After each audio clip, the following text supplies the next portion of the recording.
ஒரு மகிழ்ச்சியான செய்தி. இதயம் நல்லெண்ணெயின் விலை லிட்டருக்கு ரூபாய் 105 குறைஞ்சிருக்கு.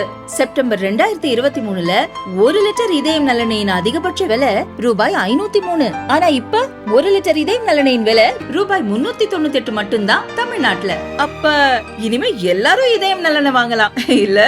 சர்தார் வேதரத்னம் பிள்ளை உட்பட இந்த பகுதிக்கு நடைபயணமாக உப்பு சத்தியாகிரகம் செய்ய வந்தார்கள். இங்கேதான் உப்பு எடுத்து சத்தியாகிரகத்தில் ஈடுபட்டு கைதானார்கள்.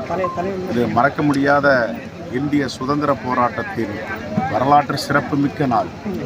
இந்த நாளில் வருடம் எங்களுடைய இந்த மாவட்டத்தின் முக்கிய பெரும் தலைவர் அண்ணன் மேனாள் நாடாளுமன்ற உறுப்பினர் ராஜேந்திரன் அவர்கள் தொடர்ந்து இதை ஒருங்கிணைத்து சிறப்பாக நடத்தி வருகிறார். இந்த நிகழ்ச்சியில் கலந்து கொள்வதில் நாங்கள்லாம் மகிழ்ச்சி அடைகிறோம். இன்று உப்பு சத்தியாகிரக நாள்.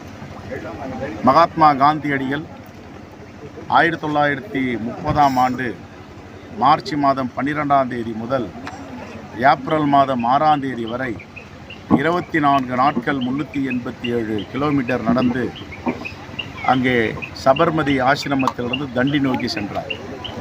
அதைத் தொடர்ந்து எங்களுடைய தலைவர்கள் இங்கே திருச்சியிலிருந்து வேதாரண்யம் நோக்கி உப்பு சத்தியாகிரகத்தை மேற்கொண்டார்கள். தென்னிந்தியாவின் மிகப்பெரிய போராட்டமாக அது கருதப்பட்டது. இன்றும் மக்கள் மனதில் நீங்காத இடத்தை பிடித்திருக்கிறது. இந்த சுதந்திர போராட்ட தியாகிகள் நடத்திய இந்த நிகழ்வில் நாங்கள் எல்லாம் கலந்து கொள்வதில் பெருமகிழ்ச்சி அடைகிறோம். இன்றைய வேதாரண்யம் உப்பு சத்தியாகிரக நாளில் நாங்கள் சபதம் ஏற்றிருக்கிறோம். இந்தியாவில் முதன்மை கட்சியாக காங்கிரஸ் கண்ட கனவை நினைவாக்குவது என்பதை நாங்கள் உறுதிமொழியாக எடுத்திருக்கிறோம்.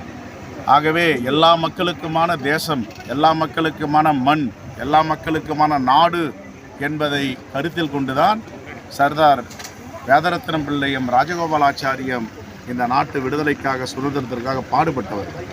ஆனால் இன்று யார் இருக்க வேண்டும், யார் இருக்கக்கூடாது என்பதை பாஜக அரசு முடிவு செய்கிறது.